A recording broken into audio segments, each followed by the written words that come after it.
¿Sabías que los 4 Beatles se lucen en Something? Voy a analizar el aporte instrumental de cada uno y al final revelaré cuál se lleva el premio. Primero, vamos con Ringo. Y es que lo interesante aquí es lo exageradamente simple que suena Ringo en los versos.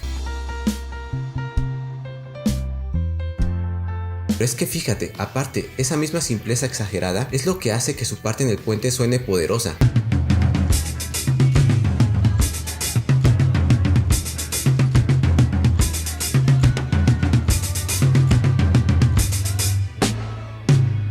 Y por cierto, algo que siempre me ha encantado desde que era niño son esos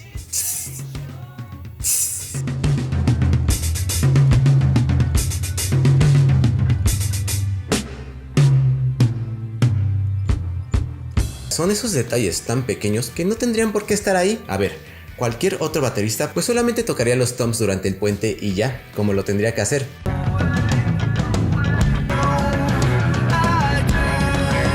Pero precisamente Ringo tenía esa chispa, o sea, esos destellos de inspiración que hacen que los Beatles sean los Beatles. ¿Y crees que ya vimos su mejor momento? Pues no, te equivocas, porque todavía faltan los diversos remates que ejecuta a lo largo de la canción.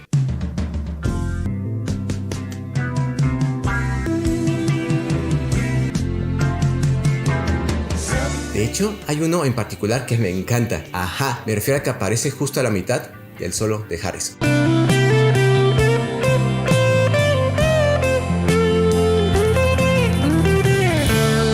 Así que mis calificaciones para Ringo en este aporte son: el Beatle que saque el promedio más alto se llevará el premio de Momento God de Something. Pero fíjate en esto, porque si hablamos del poder de la simpleza, pues ahora toca hablar del bajo de Paul McCartney en Something. Porque a ver, antes de continuar, ¿qué es lo que hace normalmente un bajista cuando toca una balada? Pues no hace la gran cosa, ¿verdad? Nada más se dedica a cumplir, o sea, toca los tonos, las quintas, quizá alguna subida por ahí para aterrizar en el tono principal. Quinta subimos fundamental, quinta fundamental, quinta subimos fundamental, quinta fundamental, quinta... Pues sí, no manches, porque para muchos el bajo es solo un instrumento rítmico, tiene que sonar hasta el fondo y ya. Pero obvio, estamos hablando de Paul McCartney, y es que él va más allá de eso y compone una canción dentro de la canción. Es decir, ha creado una melodía propia con su instrumento. Es algo que me recuerda a sucesores de Paul como Flea.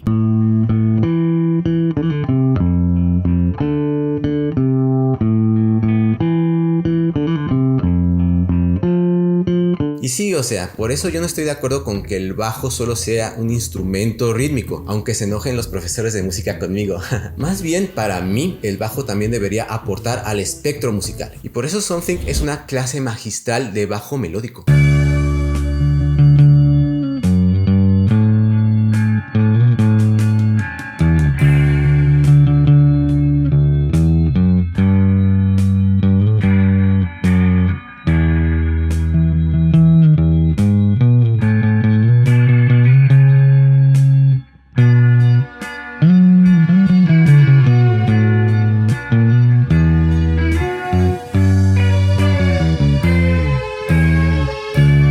Tenemos que destacar que técnicamente el bajo de Paul no es la gran cosa, pero eso no es restarle mérito. De hecho, ya tenemos que quitarnos la idea de que el valor de la música depende de la complejidad o la técnica. A ver, tenemos que fijarnos en otras cosas como la creatividad, la adecuación, el feeling. La música no está en las notas, sino en el silencio entre ellas. Porque no sé si te da la impresión que cuando Paul toca el bajo es como si acariciara a una mujer. Ah, pero ojo, porque aquí viene el superpuente. ¿Y qué onda? ¿Qué onda con esa parte? O sea, ¿qué está haciendo Paul ahí? A ver, te explico. Paul está ejecutando un walk down, es decir, va bajando nota por nota mientras repite la quinta de la menor, o sea, mi. Y no sé qué pienses, pero la verdad suena súper cool. Pero bueno, ahora vamos con George Harrison, y aquí las cosas se ponen extremadamente interesantes. Y a ver, ¿por dónde empezamos? El acompañamiento, los arreglos, el solo... Porque ojo, George Harrison graba todas las guitarras en esta canción. Bueno, pues vamos entonces primero con los punteos mágicos. ¿A qué me estoy refiriendo? Ajá, esos punteos que suenan como si la guitarra estuviera llorando. Por ejemplo, justo antes de que terminen los versos, checa.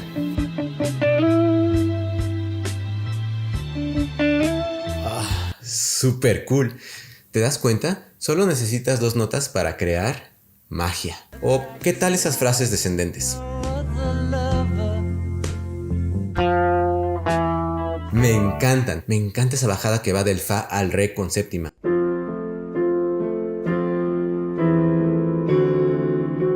O sea, es tan simple y seguramente tiene que estar ahí, pero admite que es una de esas cosas que más se te vienen a la mente cuando piensas en esta canción. Tal y como decía Andy Summers de The Police. George Harrison tenía un estilo realmente hermoso, en especial en ese tipo de líneas descendentes. O, ¿qué tal esos arpegios tan sutiles que parecen a... ¿cómo decirlo? ¿Cascadas? Cascadas mágicas.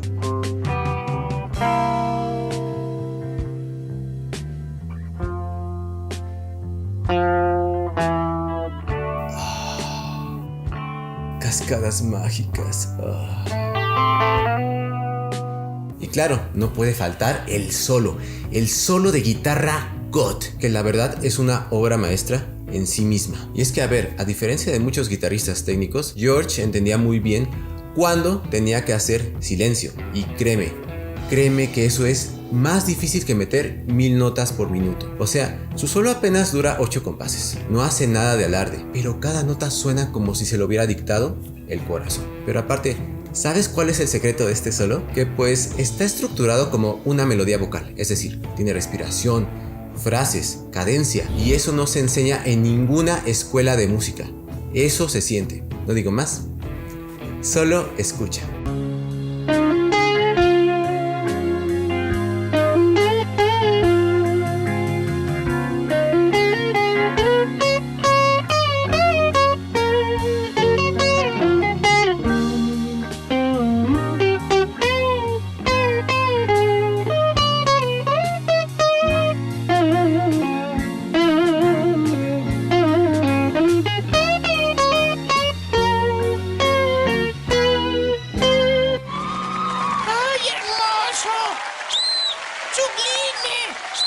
Tal y como decía Zakk Wylde. Nadie habla de George Harrison como de Beck, Clapton o Jimmy Page, pero él es el hombre. Realmente tenía una voz en el instrumento y, al fin y al cabo, de eso se trata todo. Y bueno, entonces si George Harrison grabó todas las guitarras, ¿en dónde queda John Lennon en todo esto? A ver yo. ¿En el órgano? No, Satomi. Ese lo interpreta nuestro querido Billy Preston, que por cierto lo hace muy bien, la verdad. De hecho me encanta cómo hasta parece que las notas de órgano se fusionan con la orquestación de George Martin.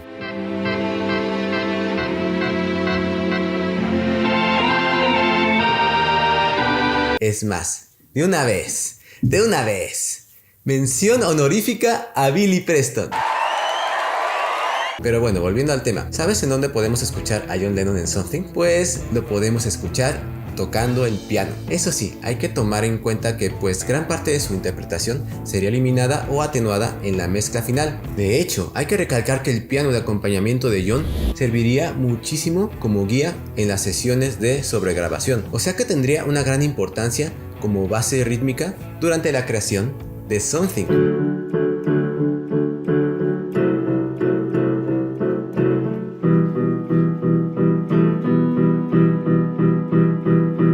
Pero bueno, aparte de eso, ¿qué crees? Afortunadamente no eliminaron la mejor parte. Te pega con una fuerza demoledora, como si te estuvieran disparando cañonazos en la cabeza. ¿Ya sabes a qué me estoy refiriendo? Sí, exacto. Me refiero a esos tremendos walkdowns que responden con dramatismo justo al I Don't Know de Harrison.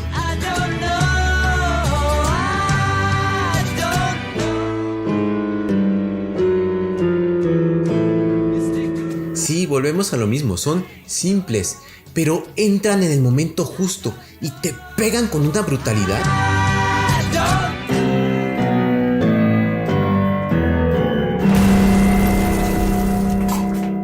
Fatality. O sea, esa forma en la que John Lennon toca la nota más grave del piano al final del puente es simplemente brutal. Y de hecho creo que la mejor parte es lo que pensaba John Lennon sobre Something. Creo que Something es la mejor canción del álbum, en realidad. ¿Tanto le gustaba la canción? Pues sí. Y entonces el premio de momento God de Something es para... ¡Tambores, please! George Harrison, que recibe su trofeo de Momento God y también su trofeo como compositor. ¡Muy bien, premio doble!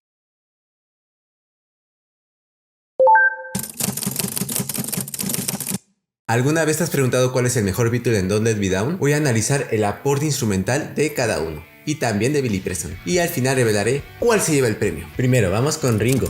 Ringo toca el típico ritmo de rock, o sea, un compás de 4/4 con la tarola marcando en los tiempos 2 y 4.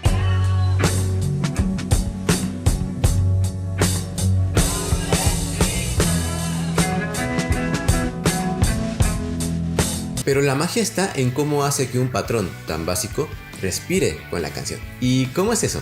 A ver, te explico. Si te pones a escuchar, vas a notar pequeños cambios de patrón y acentos creativos a lo largo del tema. Por ejemplo, esto sí es muy evidente, ¿no? Cuando Ringo está tocando en el coro de Don't Let Me Down, está metiendo unos crash de platillo para acentuar la desesperación de John Lennon. Pero esto a lo mejor no lo habías notado, que de hecho estos crash se van intensificando poco a poco hasta llegar a los últimos coros.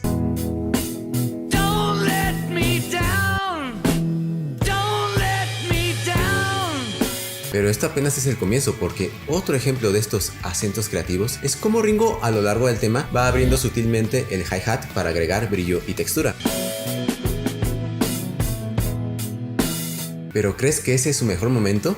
Para nada, porque de hecho un instante de genio sucede justo antes del puente. Y es que fíjate cómo Ringo aquí incorpora un breve redoble en la tarola. Y a lo mejor vas a decir, ¿y por qué eso es importante? Porque digamos que es como una respiración profunda justo antes del clímax, o sea, una pausa perfecta que prepara todo para el superdramatismo del puente. Así que como puedes ver, de esa manera su ritmo transmite emoción sin excesos. A ver, es como si Ringo le dijera a John, no te preocupes, no te dejaré caer. Así que mis calificaciones para este aporte en Don't Let Me Down son: el Beatle que saque el promedio más alto se llevará el premio de Momento God de Don't Let Me Down. Pero fíjate en esto, porque si hablamos del poder de la sencillez, entonces tenemos que hablar del bajo de Paul McCartney. Y es que lo interesante aquí es cómo Paul va más allá que simplemente marcar las notas fundamentales, a diferencia de cualquier otro bajista. De hecho, más bien Paul crea una canción dentro de la canción. O sea, está tocando una línea melódica de bajo que canta por sí misma.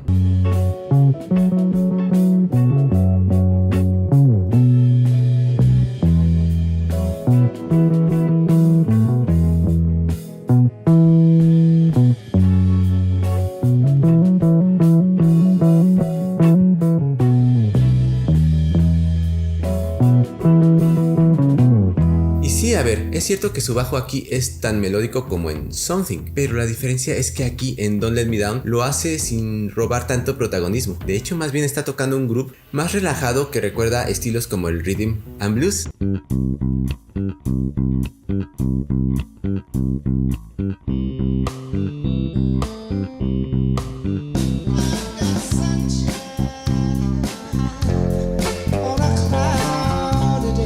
Pero lo mejor de todo es que a medida de que la canción avanza, la línea de bajo de Paul se va haciendo más atrevida. Por ejemplo, cuando John canta I'm in love for the first time, Paul camina por el mástil del bajo con pequeños glisandos y escalas ascendentes y descendentes.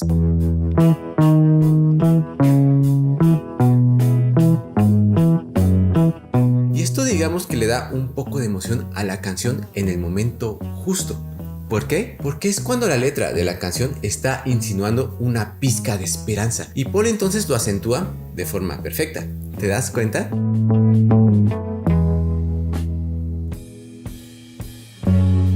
Pero antes de llegar con John y George, es inevitable hablar de Billy Preston, que sinceramente no sé si él en realidad sea el quinto Beatle oficialmente, pero esta canción es un ejemplo perfecto de que la verdad sí podría hacerlo sin problema. ¿Y por dónde podemos empezar? Pues lo interesante aquí es que Billy incorpora un sonido colorido que la verdad recuerda más al gospel que al rock. De hecho, fíjate cómo intercala pequeñas escalas y acordes que responden a John como si fueran diálogos. Don't let me down.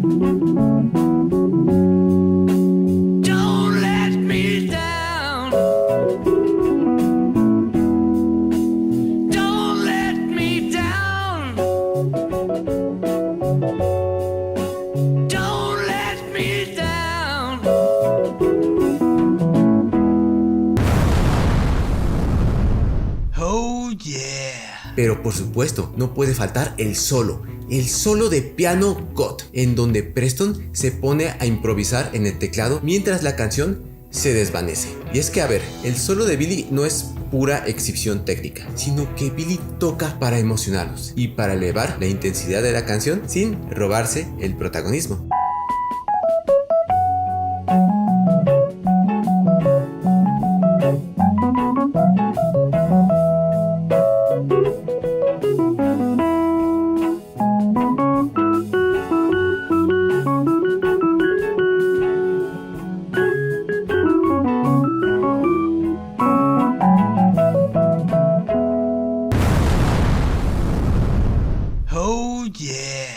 Pero bueno, ahora sí vamos con John Lennon, porque de hecho Don't Let Me Down es un excelente ejemplo de cómo un guitarrista rítmico debe potenciar el sonido de toda la banda. Y es que lo que hace John Lennon aquí es súper simple, pero súper genial. ¿Por qué? Porque en lugar de que busque protagonismo, John crea una atmósfera sutil con su guitarra, sin acentos marcados, para que Billy Preston y George Harrison puedan brillar.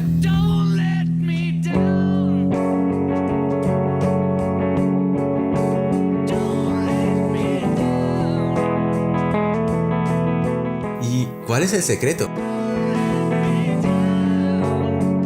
Que John no está tocando con la parte filosa de la plumilla, sino con la parte redonda, y esto genera un sonido más suave y menos agresivo. Nah, no dejes que tu fanatismo te ciegue. Los Beatles nunca llegaron a ser virtuosos. ¿Y tú?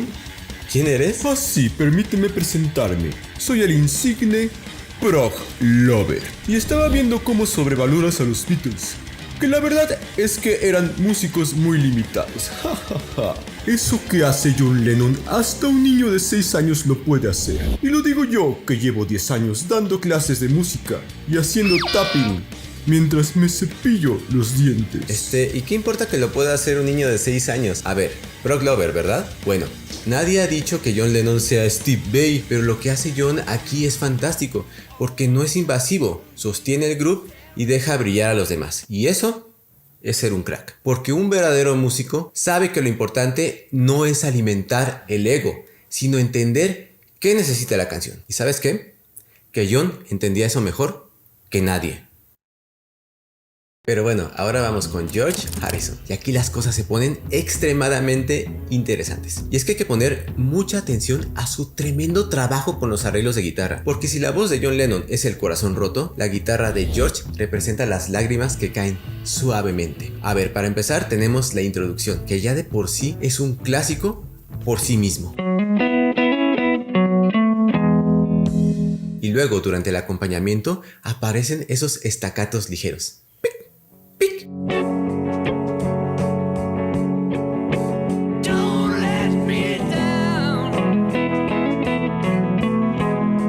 Que la verdad complementan de manera genial el acompañamiento de John.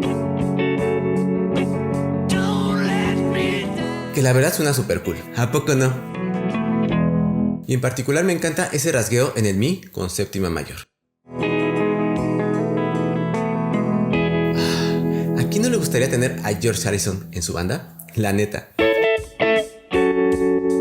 Pero agárrate porque viene lo más chido, porque lo que hace Harrison en esta parte demuestra por qué su genialidad no está en solos largos y alocados, sino en frases cortas, creativas y llenas de emoción. ¿Y sabes qué es lo mejor? Que esas frases no están ahí al azar nada más porque sí, sino que responden, completan y ornamentan las líneas vocales de John como si fuera un diálogo entre la voz y la guitarra. Y pues podría decir que es mi parte favorita de la canción. O sea, cada nota que George toca aquí tiene un pequeño gemido, un vibrato sutil que hace que la guitarra literalmente llore junto a la voz de Lennon. ¿Ya sabes a qué me estoy refiriendo? Me refiero a esas eternas líneas descendentes que caen como lágrimas, una tras otra, como si George respondiera con pura melancolía a cada verso de John.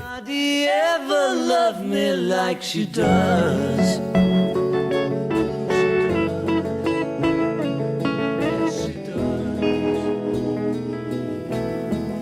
And if somebody loved me like she do me,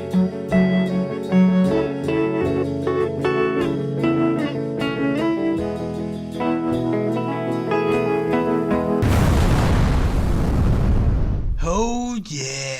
hecho, la elegancia melódica de su guitarra es hasta digna de un compositor clásico. O sea, tiene un aire casi barroco, como esos antiguos bajos de lamento que usaban compositores como Mozart.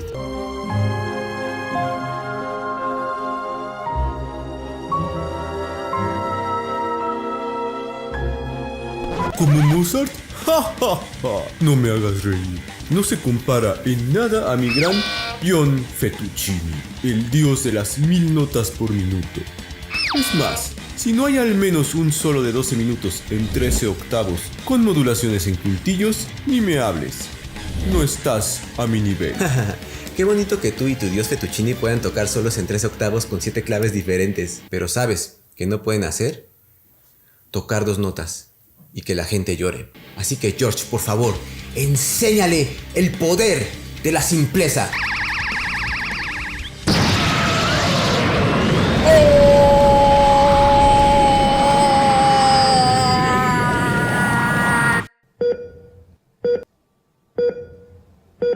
Y entonces el premio de momento God de Don't Let Me Down es para... Tambores, please. Billy Preston.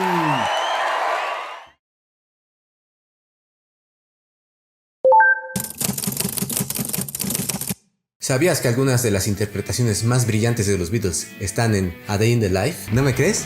Pues vamos para allá, ¿vale? Primer Beatle.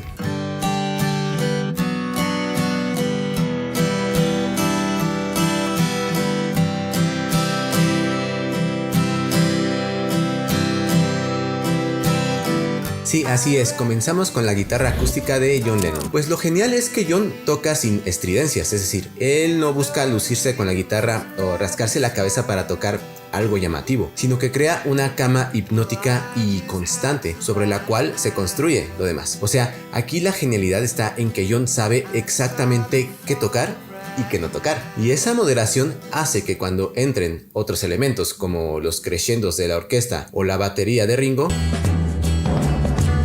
haga que el impacto sea mayor. Incluso checa lo que dice el propio ingeniero Geoff Emerick sobre la interpretación de John Lennon. Me quedé pasmado. Recuerdo pensar, caramba, John se superó a sí mismo. Pero creo que lo más impresionante de esta canción sin duda está en la composición misma. Y es que sin necesidad de conocimientos teóricos de música, John supo combinar acordes mayores y menores de manera ingeniosa para crear una melodía God que la verdad nos causa tensión todo el tiempo, ¿no? ¿Y sabes por qué ocurre esta tensión? Porque John, con puro instinto, introduce acordes que no deberían estar ahí. Como por ejemplo un Fa mayor en una progresión de Mi menor. Well, I just had to laugh. I saw the photograph.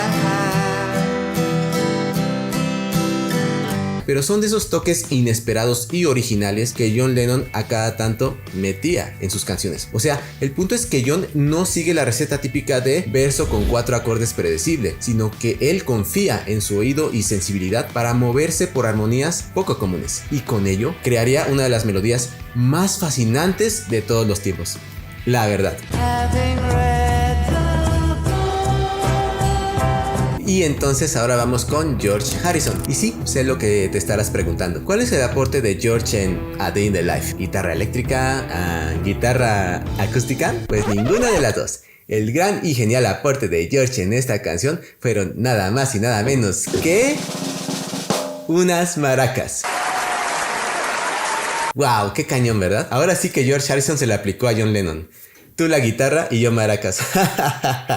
Tú la guitarra y yo maraca. Entonces, ¿por qué George toca maracas y no alguna guitarra como siempre lo hace? Pues lo que pasa es que en esa época del Sgt. Pepper's, George estaba más enfocado en la música hindú, como de hecho lo demuestra en Within You, Without You.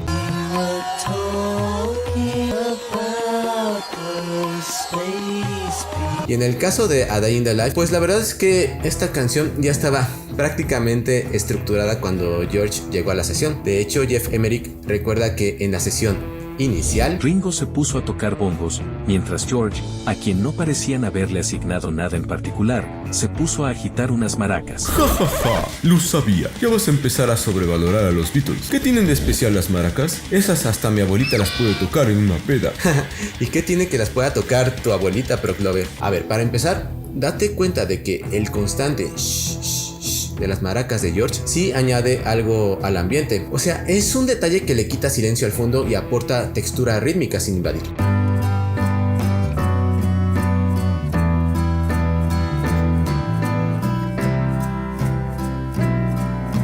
Es más, si te pones a pensar, sus maracas son como el tic-tac de un reloj en ese día en la vida tan fumado de John Lennon. Sí, algo tenue pero que está presente en todo momento. Pero bueno, es que aparte, como ya he comentado antes, a veces la mayor genialidad en la música es saber no intervenir. Y aquí George lo entendió a la perfección. O sea, la canción ya estaba tan bien construida que no necesitaba meter su guitarra. Él sabe entender que no todo gran músico tiene que estar siempre al frente. Porque sí, a veces unas simples maracas pueden convertirte en leyenda.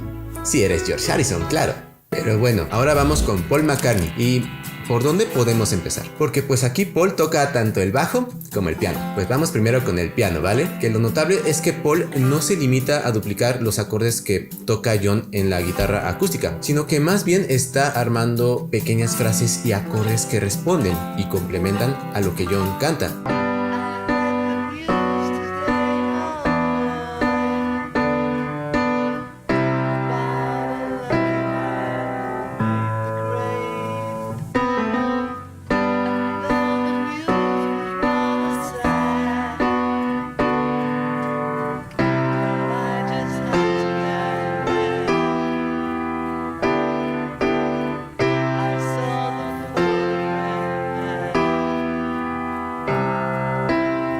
A veces mete arpegios, a veces hace pequeñas escalas, lo que la verdad le da una muy buena elegancia a la base de la canción, ¿no?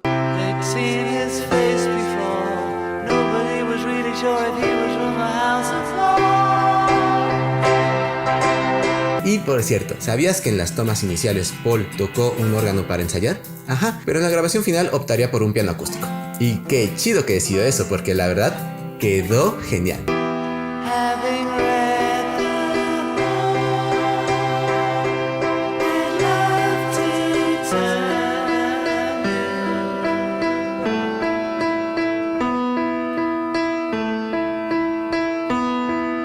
Y bueno, su aporte como bajista también es súper interesante, porque en vez de tocar solo la nota principal de cada acorde, Paul hace que su bajo se deslice de una nota a otra como si fuera otra voz cantando.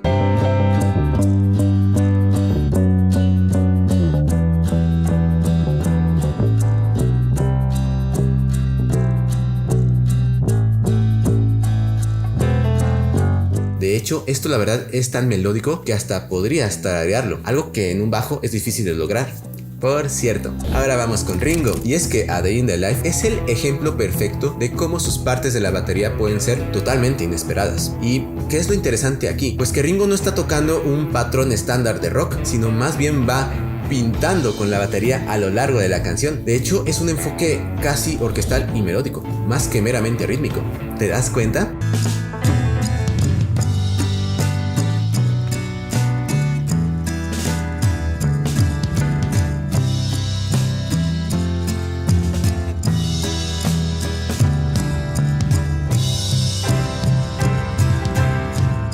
Y es que eso es justo lo que mantiene viva y emocionante a su interpretación.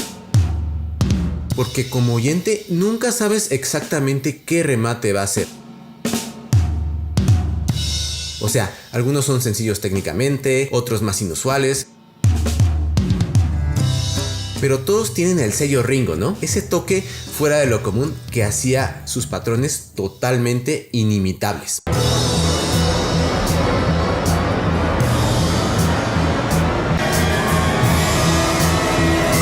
Incluso su batería en A Day in the Life ha influido profundamente en bateristas como Phil Collins, reconocido mundialmente como uno de los mejores en los tambores. Ringo está enormemente subestimado. Los redobles de batería en A Day in the Life son cosas muy complejas. Podrías tomar a un gran baterista de hoy y decirle, lo quiero así, no sabría qué hacer.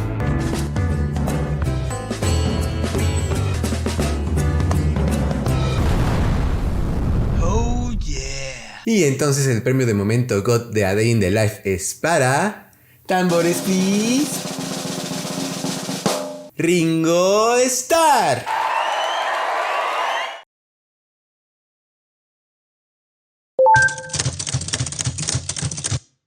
¿Alguna vez te has preguntado quién es el mejor Beatle en Here Comes the Sun? Voy a analizar el aporte instrumental de cada uno y al final revelaré cuál se lleva el premio. Primero vamos con Paul McCartney. Mientras George rasguea acordes mayores, Paul agrega pequeñas figuras ascendentes y descendentes que rellenan los espacios como si el bajo sonriera musicalmente.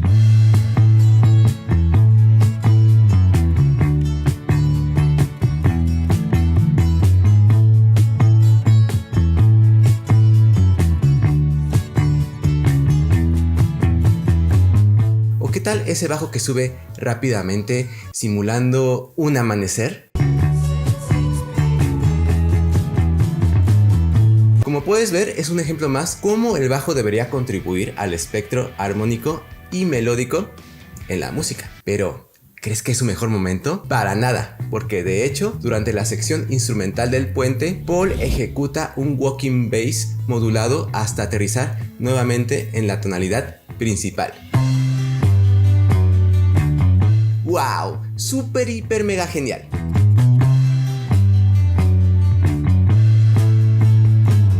¿Cómo decirlo? Es como una pequeña caminata que añade tensión y luego ¡pum! De regreso a la mayor, como si fuera un respiro de alivio. Pero creo que lo mejor de todo es que, a diferencia de Something, el bajo de Paul no destaca demasiado, es decir, aquí Paul entiende la visión de Harrison y se pone completamente al servicio de la canción. Y es que precisamente Paul no busca sobresalir con virtuosismos innecesarios o caminatas exageradas, sino más bien se pone a tocar su bajo con delicadeza alrededor de la guitarra acústica. O sea, para ponértelo sencillo, en Here Comes the Sun hay una química extraordinaria entre Paul y George Harrison. Pero fíjate en esto, porque el extraordinario trabajo de Ringo en Here Comes the Sun está escondido a simple vista. Ajá, porque al principio a lo mejor no notas mucho la batería. O sea, al principio tenemos un típico ritmo de rock de 4/4, relajado y fluido. Pero lo que hay que entender aquí es que esa sutileza es deliberada, porque Ringo entiende perfectamente que la estrella aquí es la guitarra acústica de George Harrison. Y obvio, por eso mismo no debe sobresalir demasiado.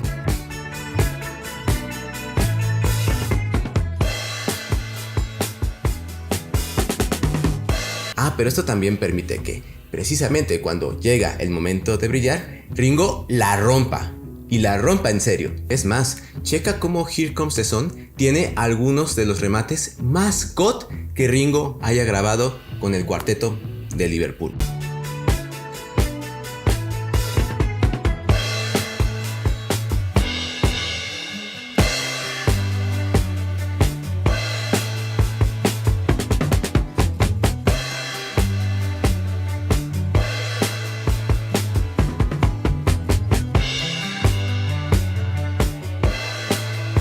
Lo chistoso de esto es como George se lo explicó en su momento.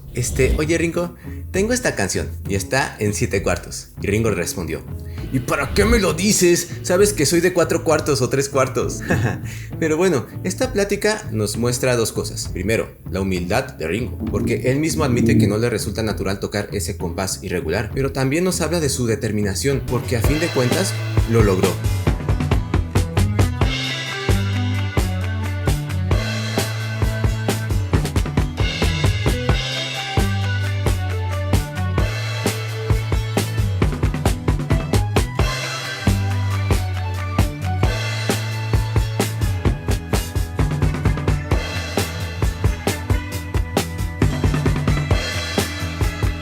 Tal y como decía Jeff Emerick. Los redobles de toms de Ringo realmente hacen la canción, pero curiosamente, él odiaba hacerlos porque nunca podía recordar lo que había hecho de una toma a otra. Creo que por eso le salieron tan espectaculares. Sentía que no podría reproducirlos de nuevo, así que más vale que le salieran bien a la primera. O sea, hasta el mismo Ringo admite que no disfrutó mucho batallar con esa parte, pero una vez que dominó la complejidad de los compases, los incorporaría a su estilo. Y eso la verdad, es de talento. Pero bueno, ahora sí, vamos con el plato fuerte, o sea, el tremendo trabajo de George Harrison. Porque, como te lo digo, Here Comes the Sun sigue demostrando por qué George, en mi opinión, es el mejor arreglista de rock de la historia. ¿Y por dónde podríamos empezar? Es que la verdad, George toca casi todo. Bueno, pues vamos entonces primero con la guitarra acústica, ¿vale? En donde sus arpegios, aparte de fluidos y constantes, suenan, ¿cómo llamarlos? Mágicos. Son punteos mágicos.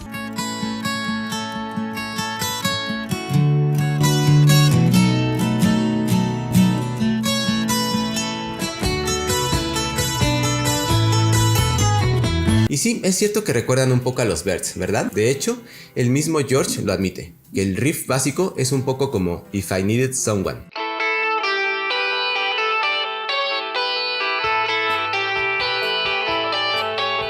¿Pero qué crees? Que Harrison no se detiene ahí, pues de hecho, en búsqueda de nuevos colores sonoros, George incorpora un instrumento novedoso para la época. O sea, sí, el sintetizador Moog. Y es que George fue pionero en domar este teclado análogo super gigante con un buen de cables y sin manual para incorporarlo en la canción. O sea, imagínate. Ah, pero ojo, antes de eso, George agregaría algunas capas de guitarra eléctrica que, ¿cómo decirlo?, tienen una belleza.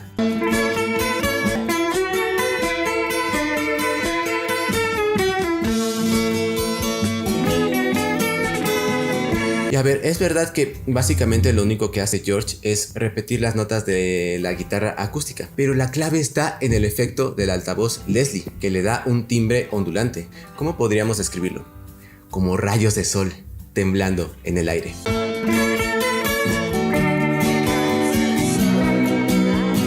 Ah, pero entonces ahora sí, finalmente llegaría el momento.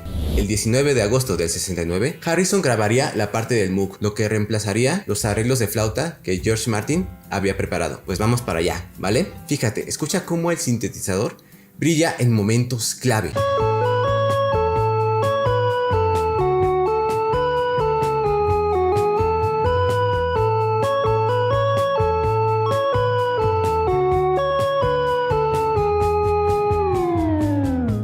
Y claro, también lo tenemos en el puente instrumental.